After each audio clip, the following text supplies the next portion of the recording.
그때 여호와께서 내게 이르시기를 너는 처음과 같은 두 돌판을 다듬어 가지고 산에 올라 내게로 나아오고 또 나무개 하나를 만들라.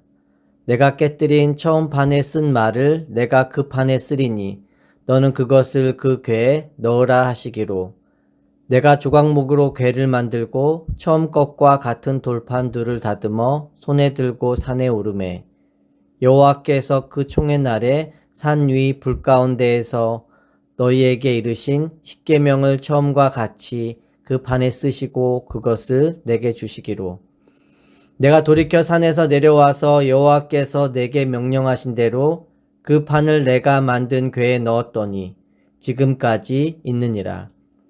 이스라엘 자손이 브에롯 브네야 아간에서 길을 떠나 모세라에 이르러 아론이 거기서 죽어 장사되었고 그의 아들 엘르아살이 그를 이어 제사장의 직임을 행하였으며 또 거기를 떠나 굽고다에 이르고 굽고다를 떠나 욥바다에 이른즉 그 땅에는 시내가 많았으며 그때 여호와께서 레위 지파를 구별하여 여호와의 언약궤를 매게 하며 여호와 앞에 서서 그를 섬기며 또 여호와의 이름으로 축복하게 하셨으니 그 일은 오늘까지 이르니라. 그러므로 레위는 그의 형제 중에 분깃이 없으며 기업이 없고 내 하나님 여호와께서 그에게 말씀하신 같이 여호와가 그의 기업이시니라. 내가 처음과 같이 40주 40야를 산에 머물렀고 그때에도 여호와께서 내 말을 들으사 너를 차마 멸하지 아니하시고 여호와께서 내게 이르시되 일어나서 백성들보다 먼저 길을 떠나라. 내가 그들에게 주리라고 그들의 조상들에게 맹세한 땅에 그들이 들어가서 그것을 차지하리라 하셨느니라. 이스라엘아, 내 하나님 여호와께서 내게 요구하시는 것이 무엇이냐? 곧 내 하나님 여호와를 경외하여 그의 모든 도를 행하고 그를 사랑하며 마음을 다하고 뜻을 다하여 내 하나님 여호와를 섬기고 내가 오늘 내 행복을 위하여 내게 명하는 여호와의 명령과 규례를 지킬 것이 아니냐? 하늘과 모든 하늘과 땅과 그 위의 만물은 본래 내 하나님 여호와께 속한 것이로되 여호와께서 오직 내 조상들을 기뻐하시고 그들을 사랑하사 그들의 후손인 너희를 만민 중에서 택하셨음이 오늘과 같으니라. 그러므로 너희는 마음의 할례를 행하고 다시는 목을 곧게 하지 말라. 너희 하나님 여호와는 신 가운데 신이시며 주 가운데 주시오 크고 능하시며 두려우신 하나님이시라. 사람을 외모로 보지 아니하시며 뇌물을 받지 아니하시고 고아와 가부를 위하여 정의를 행하시며 나그네를 사랑하여 그에게 떡과 옷을 주시나니 너희는 나그네를 사랑하라. 전에 너희도 애굽 땅에서 나그네 되었음이니라. 내 하나님 여호와를 경외하여 그를 섬기며 그에게 의지하고 그의 이름으로 맹세하라. 그는 내 찬송이시요 내 하나님이시라.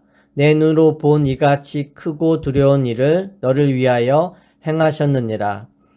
애굽에 내려간 내 조상들이 겨우 70인이었으나 이제는 내 하나님 여호와께서 너를 하늘의 별같이 많게 하셨느니라. 아멘.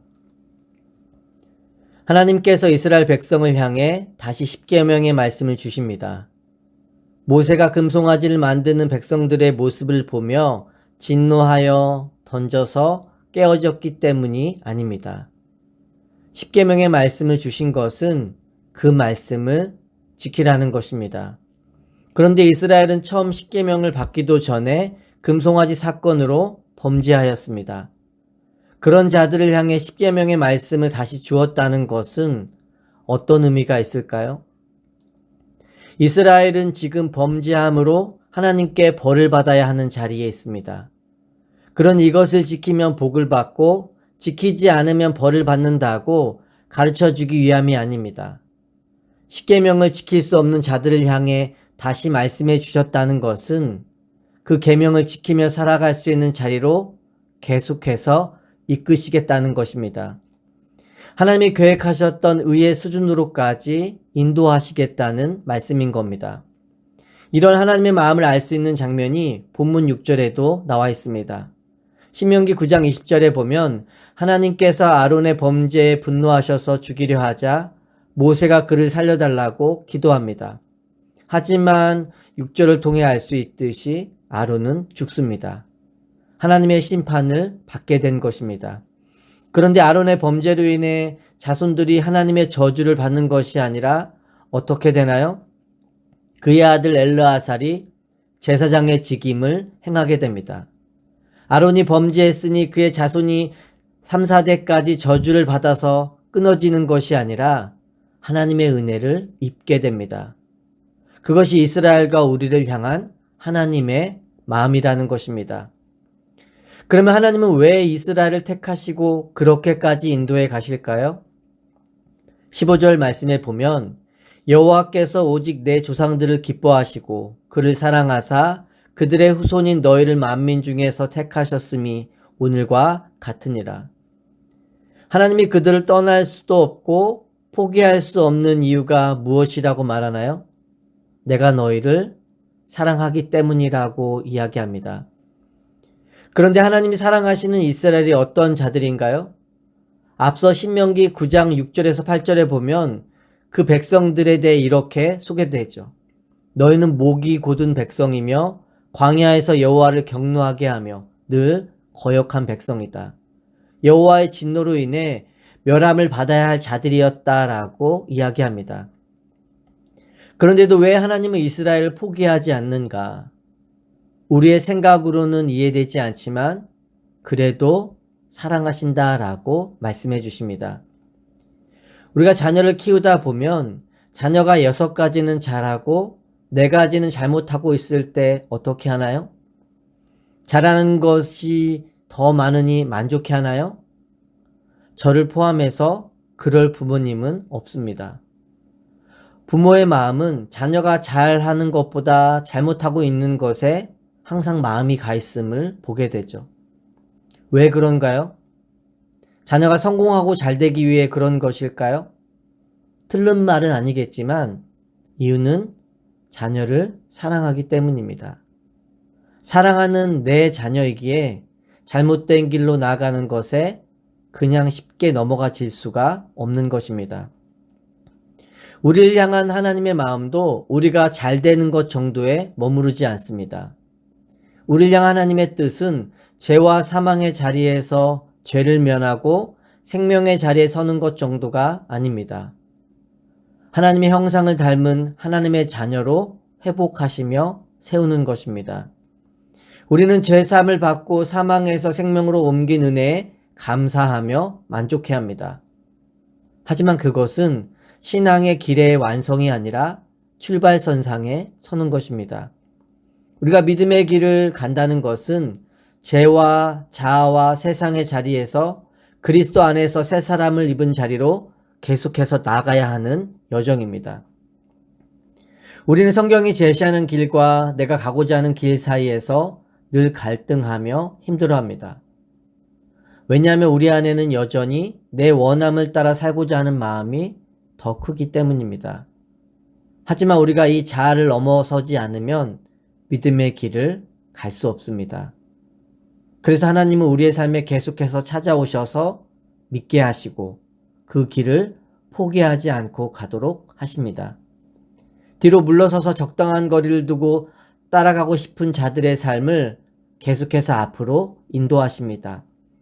그 일들을 이루시기 위해 우리에게 오신 분이 성령님입니다. 요한복음 16장 12절에서 14절에 보시면 내가 아직도 너에게 이를 것이 많으나 지금은 너희가 감당하지 못하리라. 그러나 진리의 성령이 오시면 그가 너희를 모든 진리 가운데로 인도하시리니 그가 스스로 말하지 않고 오직 들은 것을 말하며 장래의 일을 너희에게 알리시리라. 그가 내 영광을 나타내리니 내 것을 가지고 너희에게 알리시겠습니다. 우리가 성령을 받으면 한순간에 나의 모든 것이 다 바뀌는 것은 아닙니다. 하지만 성령은 하나님께서 우리를 위해 뜻하신 모든 것이 이루어지기까지 떠나지 않으시고 인도하십니다. 하나님의 말씀이 깨달아지게 하시고 그 말씀이 나의 삶을 통해 이루어지게 하십니다. 믿음을 따라 살기 어려운 순간에 성령의 감동을 통해 깨닫게 하시죠. 무엇보다 성령은 우리의 영혼 가운데 하나님의 사랑을 느끼게 하고 그 사랑의 음성을 듣게 하십니다. 하나님이 나를 사랑하시는 것을 아는 삶이 왜 중요할까요? 하나님이 나를 얼마나 사랑하시는지를 인격적으로 깨달아야 우리도 하나님을 인격적으로 사랑할 수 있기 때문입니다. 그 사랑을 알고 경험한 자만이 15절 이하에 나오는 하나님께 받은 사랑을 가지고 이웃을 사랑할 수 있는 것입니다. 하나님이 광야 2세대를 향해 반복해서 말씀하시는 이유는 분명합니다. 왜냐하면 가나안 땅은 광야와는 비교할 수 없는 죄와 우상이 가득한 땅이기 때문입니다. 신명기 9장 4절에 보면 가나안 땅이 하나님의 뜻 가운데 멸망당하며 땅을 빼앗겨야 하는 이유에 대해 이렇게 말씀해 주십니다. 여호와께서 나를 이 땅으로 인도하여 들여서 그것을 차지하게 하셨다 하지 말라. 이 민족들이 악함으로 말미암아 여호와께서 그들을 내 앞에서 쫓아내심이니라. 죄악이 가득한 곳에 하나님의 진노와 심판이 임한 것입니다. 그 땅은 자신들의 칼과 총으로 빼앗는 것이 아니라 하나님이 쫓아내시는 것을 따라 광야 2세대가 나아가며 어떤 생각을 하게 되었을까요? 하나님을 떠나 타락한 삶의 결과를 직접 목도하며 하나님 앞에서 어느 자리에 서야 하는지를 깨달을 수 있는 시간이 되었을 것입니다. 하나님은 신명기 9장을 통해 말씀하신 것처럼 광야 2세대가 잘한 것이 있어서 하나님께서 가나안 땅을 받고 누리게 하신 것은 아니라고 말합니다. 그래서 하나님은 광야 2세대를 향해 하나님 앞에서 어떻게 해야 하는지를 분명하게 말씀해 주십니다. 너가 가나안 땅을 앞에 두고 광야 1세대의 전철을 밟지 말라는 것입니다. 그것이 12절의 말씀입니다. 12절의 말씀을 세번역 성경으로 읽어드리면 다음과 같습니다. 이스라엘 자손 여러분, 지금 주 당신들의 하나님이 당신들에게 원하시는 것이 무엇인지 아십니까? 주, 당신들의 하나님을 경외하며 그의 모든 길을 따르며 그를 사랑하며 마음을 다하고 정성을 다하여 주, 당신들의 하나님을 섬기며. 첫째로 주, 당신들의 하나님을 경외하라는 것입니다. 하나님을 경외하는 것은 우리가 하나님을 두려워하는 것입니다. 그리고 하나님을 경외하라는 것은 다른 것을 경외하지 말라는 말이죠. 그러니까 하나님 외에 우리가 다른 것을 두려워하지 말라는 것입니다. 왜냐하면 우리가 다른 것을 두려워하면 그것의 영향을 받아 우상에 빠지고 하나님을 향한 온전한 믿음을 잃어버리기 때문입니다. 우리가 하나님만을 경외하기 위해 필요한 것은 하나님만으로 나의 삶을 채우는 것입니다. 하나님이 아닌 다른 것으로 삶을 채워보려는 순간 우리는 다른 것을 경외하는 자리에 서게 되고 그것이 주는 두려움에 빠져 염려와 근심하는 삶을 살아가게 되는 것입니다. 두 번째로 그의 모든 길을 따르라는 것입니다. 모든 길이라는 표현을 통해 알 수 있듯이 하나님이 제시하신 길은 선택해서 갈 수 있는 길이 아니라는 것입니다. 하나님의 말씀을 선택적으로 취하며 우리가 따라갈 수는 없는 것입니다. 신명기 5장 32절을 세번역 성경으로 보면 그러므로 당신들은 주, 당신들의 하나님이 당신들에게 명하신 모든 것을 성심껏 지켜야 하며 오른쪽으로나 왼쪽으로나 벗어나지 말아야 합니다. 세상에 가는 길, 내가 원하는 길이 아닌 말씀이 제시한 길로만 가야 한다는 것입니다. 우리가 시편 1편에 보면 의인의 길이 시냇가에 심은 나무가 철 따라 열매를 맺으며 그 잎사귀가 시들지 아니하며 하는 일마다 잘 되는 이유는 분명합니다. 의인이 오로지 주님의 길을 따라갔기 때문입니다. 셋째로 마음을 다하고 정성을 다하여 하나님을 섬기라는 것입니다. 신명기에서 우리가 하나님을 마음과 정성을 다해 섬겨야 하는 이유를 무엇 때문이라고 하나요? 그렇게 해야 너희가 복을 받기 때문이라고 말하지 않습니다. 하나님이 너희를 사랑하니 너희도 하나님을 그렇게 사랑하라는 것입니다. 에베소서 4장 15절의 말씀을 세번역 성경으로 보면 우리는 사랑으로 진리를 말하고 살면서 모든 면에서 자라나며 머리가 되시는 그리스도에게까지 다다라야 합니다. 그리스도의 형상을 닮은 자로 세우시기 위해 머리 대신 그리스도의 몸으로 붙여지게 하셨다고 말합니다. 왜냐하면 우리를 사랑하시기 때문입니다. 오늘도 하나님의 자녀다운 삶의 자리로 세우시기 위해 변함없이 일하시는 하나님을 믿고 의지하며 그 사랑 안에 거하는 은혜를 얻고 누릴 수 있는 자들이 되기를 예수 그리스도의 이름으로 축원합니다.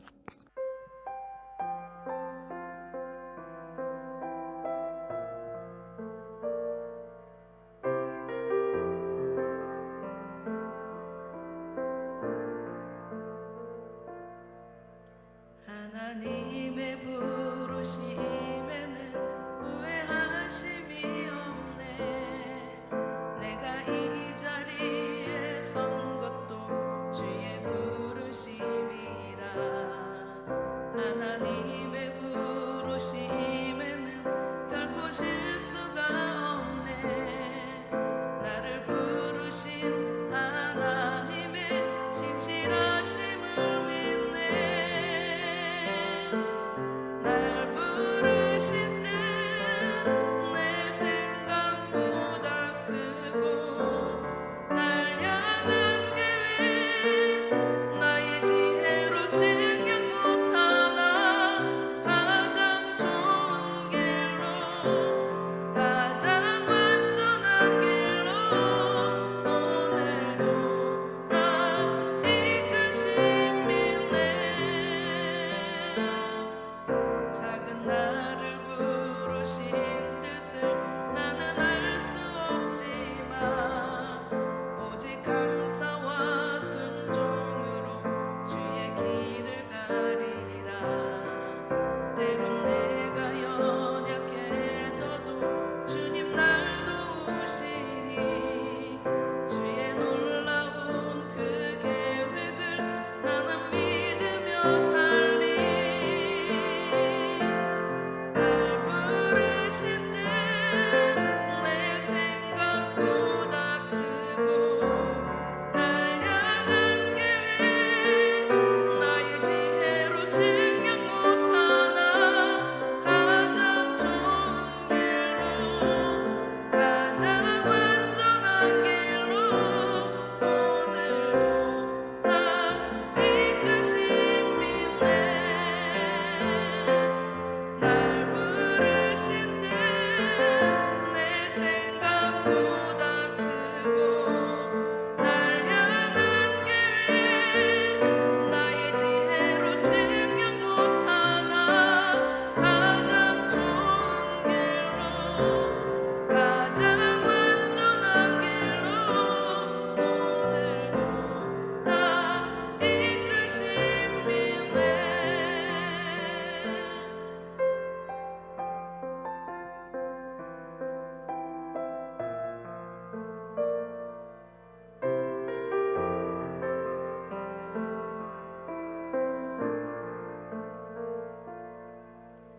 하나님의 부르심에는 후회하심이